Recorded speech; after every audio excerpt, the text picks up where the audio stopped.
ಮಾಲಿಕೆಯಲ್ಲಿ ಜೀವನದ ರಹಸ್ಯಗಳು. ಈ ಮಾಲಿಕೆಯಲ್ಲಿ ಇಂದಿನಿಂದ ಶ್ರೀಕೃಷ್ಣನು ಅರ್ಜುನನಿಗೆ ಜೀವನದ ರಹಸ್ಯಗಳ ಬಗ್ಗೆ ಉಪದೇಶ ನೀಡುವುದನ್ನು ಅವರಿಬ್ಬರ ನಡುವೆ ಮೂಡಿದ ಸಂಭಾಷಣೆಯ ಮೂಲಕ ಸಂಕ್ಷಿಪ್ತವಾಗಿ ನೀಡಲು ಪ್ರಯತ್ನ ಮಾಡುತ್ತಿದ್ದೇನೆ. ಗಂಗಾ ಮಾತೆಯ ಪ್ರವಾಹದಲ್ಲಿ ಮುಷ್ಟಿಯಿಂದ ಜಲವನ್ನು ತೆಗೆದುಕೊಂಡರೆ ಏನೂ ದೊರೆಯುವುದಿಲ್ಲ.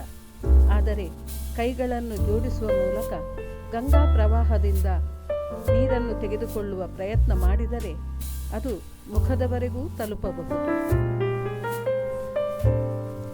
ಆದುದರಿಂದ ಅಹಂಕಾರದಿಂದ ಮುಷ್ಟಿಯನ್ನು ಕಟ್ಟಿಕೊಳ್ಳದೆ ಸಮರ್ಪಣೆಯಿಂದ ಕೈಜೋಡಿಸುವುದನ್ನು ಕಲಿಯಬೇಕು.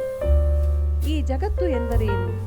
ಮಾನವರು, ದಾನವರು, ಪಶುಪಕ್ಷಿಗಳು, ಜಂತುಗಳು, ಕೀಟಗಳು, ಮತ್ಸ್ಯ, ವೃಕ್ಷಗಳು ಇವೆಲ್ಲ ಹೇಗೆ ಹುಟ್ಟುತ್ತದೆ?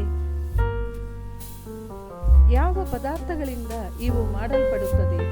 ಹೇಗೆ ಸಾಗುತ್ತದೆ? ಇವುಗಳ ಮೃತ್ಯು ಹೇಗಾಗುತ್ತದೆ? ಹಾಗೂ ಮೃತ್ಯುವಿನ ನಂತರ ಏನಾಗುತ್ತದೆ? ಮನುಷ್ಯನ ದೇಹ ಮಣ್ಣಿನಿಂದ ಮಾಡಲ್ಪಟ್ಟಿದೆ. ಜಲ ಅದರಲ್ಲಿ ರಕ್ತ ಹಾಗೂ ಇತ್ಯಾದಿ ರೂಪದಲ್ಲಿ ಹರಿಯುತ್ತದೆ. ಅಗ್ನಿಯು ದೇಹಕ್ಕೆ ತಾಪಮಾನ ನೀಡುತ್ತದೆ ಹಾಗೂ ದೇಹದ ಬರಿದಾದ ಪ್ರದೇಶದಲ್ಲಿ ಆಕಾಶ ಪ್ರಕಟವಾಗುತ್ತದೆ. ಅರ್ಥಾತ್ ಪೃಥ್ವಿ, ವಾಯು, ಜಲ, ಅಗ್ನಿ ಹಾಗೂ ಆಕಾಶ ಈ ಪಂಚಭೂತಗಳಿಂದಲೇ ಶರೀರದ ನಿರ್ಮಾಣವಾಗಿರುವುದು.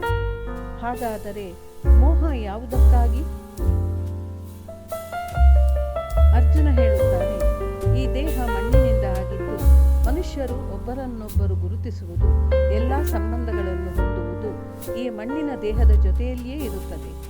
ಆಗ ಕೃಷ್ಣ ಹೇಳುವನು, ಇಲ್ಲ ಪಾರ್ಥ, ಹಾಗಿದ್ದಲ್ಲಿ ಮೃತ್ಯುವಿನ ನಂತರ ದೇಹವನ್ನು ಏಕೆ ನಾಶ ಮಾಡಲಾಗುತ್ತದೆ?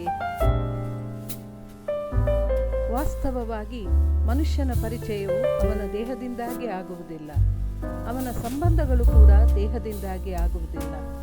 ಮನುಷ್ಯನ ಸ್ವಭಾವ, ಅವನ ವರ್ತನೆ ಹಾಗೂ ಕಾರ್ಯಗಳಿಂದ ಅವನ ಪರಿಚಯವಾಗುತ್ತದೆ.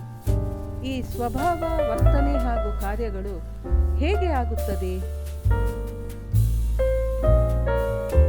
ಮನುಷ್ಯನ ಜೀವನ ಕೇವಲ 20 ಗೋಚರ ಹಾಗೂ ಅಗೋಚರ ಪದಾರ್ಥಗಳ ಸಂಯೋಜನೆಯಿಂದ ಆಗಿದೆ. ಆದರೂ ಕೂಡ ಪ್ರತಿಯೊಬ್ಬ ಮನುಷ್ಯನ ಸ್ವಭಾವ ಹಾಗೂ ಕಾರ್ಯಗಳು ಭಿನ್ನ ಭಿನ್ನವಾಗಿ ಕಾಣುತ್ತವೆ. ಅದಕ್ಕೆ ಕಾರಣವೆಂದರೆ ಈ ಸೃಷ್ಟಿಯ 3 ಗುಣಗಳು: ತಮಸ್ಸು, ರಜಸ್ಸು ಹಾಗೂ ಸತ್ವ. ಈ 3 ಗುಣಗಳ ಅರ್ಥವನ್ನು ಮುಂದಿನ ಭಾಗದಲ್ಲಿ ಮುಂದುವರಿಸಲಾಗುವುದು.